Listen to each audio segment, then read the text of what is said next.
Magandang araw po, welcome po sa aking channel, Nob9 TV. Patalasasan po, meron po ba kayong mga properties na napapabayaan or non-performing assets? Plan nyo ibenta pero wala kayong oras sa pagbibenta nito. Kung ito'y pagkakatiwala nyo po sa amin, tawag lang po kayo sa aking numero, usap po tayo, gawan ko po ng video for free. Yes, libre po, wala po kayong babayaran. Tutulungan pa namin kayong mabenta ang inyong property. Kami na po bahala sa marketing, sa boosting or paid ads. Even sa tripping, hindi na po kayo mapapagod sa pag-entertain ng mga buyers. Kami na po bahala sa lahat. Tawag lang po kayo. Nandito po tayo ngayon sa Cuenca, Batangas kung saan meron po tayong bagong video presentation. Isang residential farm property na may lot area na 1,426 square meters. Ito po'y titulado, buhay po ang may-ari kaya wala po kayong magiging problema sa documentation o sa transfer ng title. Meron po itong bungalow house at meron pong pig pen. Napakatahimik po ng lugar, sariwa ang hangin at malamig po ang klima. Napaganda po nito para sa inyong retirement. Ito po'y nasa mataas na lugar. Ang estimated elevation above sea level ay 945.5 feet. May mga fruit-bearing trees na po sa loob nitong property gaya ng dragon fruit, lansones, saging, mangga, papaya, langka, at marami pa pong iba. Ang kagandahan po sa ganitong sukat ng lupa, mga small farm lot, madali pong i-maintain. Compare nyo dun sa mga ekta-ektaryeng lupain na at the end of the day, hindi nyo na may ikot po yan kung sakaling medyo mahina na ang tuhod natin.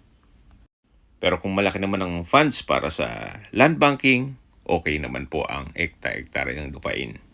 Mas malaki po ang kita. Sa land banking, compare nyo kung natutulog ang pera nyo sa bangko. Habang pinagmamasdan nyo po at naglilibot po tayo dito sa property, pag-usapan na natin ang distance, location at travel time. Mula po sa highway o national highway, ang distance is 850 meters at ang travel time is 1 minute. Meron na pong regular trips ng bus doon, biyaheng Manila to Lemery vice versa. Kaya ito po ay accessible ng public transportation.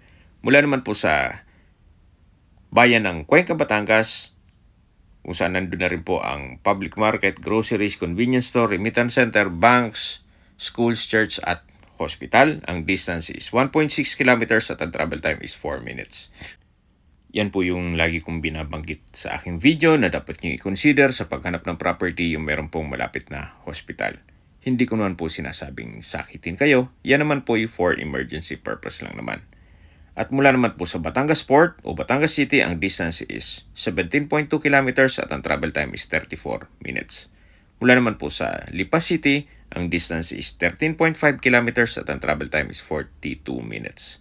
Mula naman po sa Manila o sa airport, ang distance is 83.7 kilometers at ang travel time is 1 hour and 28 minutes. Okay, summarize ko lang po. Sa mga nag-skip po ng video, ito pong property ay nasa Cuenca, Batangas at may lot area na 1,426 square meters. Ito po ay titulado, buhay po ang may-ari kaya wala po kayong magiging problema sa documentation o sa transfer ng title. Along Barangay Road po ito at meron pong bungalow house at pig pen sa loob ng property. Meron din pong mga fruit-bearing trees gaya ng lansones, saging, mangga, dragon fruit, langka, papaya at marami pa pong iba. May access na rin po dito ng tubig, kuryente at internet provider. Okay, sa presyo na po tayo. Binebenta po ito ni owner sa halagang 3 million pesos net. Ibig pong sabihin, si buyer na po ang sasagot sa lahat ng taxes at expenses with regards to documentation. Kung may mga katanungan po kayo, tawag lang po kayo sa aking numero. Sa mga kababayan naman natin nasa ibang bansa, meron po akong Telegram. Sa mga iPhone user naman, may iMessage. Meron din pong Imo, Skype, Viber at WhatsApp. Same number lang po, 0917-316-3399.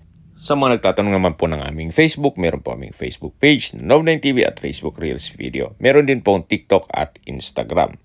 Meron din po kami ibang YouTube channel na The Nob9 TV channel at AC Listings. Sana po naibigyan yung ang video presentation. Paki-like and subscribe na lang po sa aking channel para ma-update din po kayo sa aking future listings.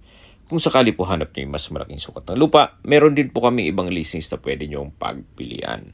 Huwag po kayong mag-atubiling tumawag sa amin, then let us know your budget para malaman namin kung anong property pwede namin i-alok sa inyo.